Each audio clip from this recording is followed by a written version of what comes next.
I was in such a state of shock on being told I was HIV positive that I can remember only two things from the conversation.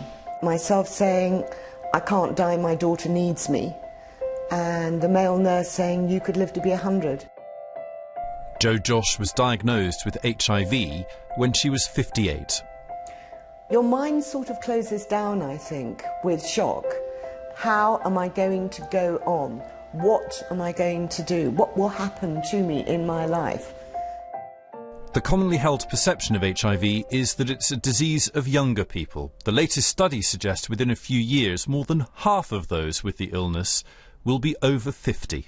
It is true that a lot of older people are becoming HIV positive because for an older person, using a condom, which is the only way to make sure you don't become HIV positive, is sort of irrelevant, because if you're over 50, you don't need to worry about getting pregnant if you're female.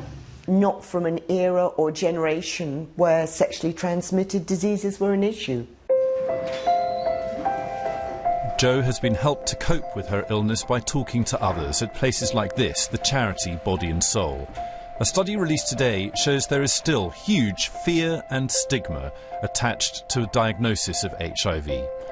Jo has found it hard to tell other people.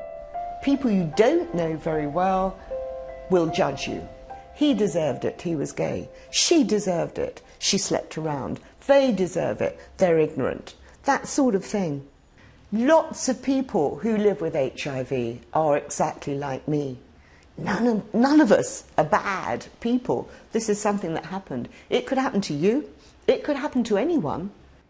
In the same way that changes in the treatment of the illness mean it's no longer a killer, Jo believes attitudes also need to change.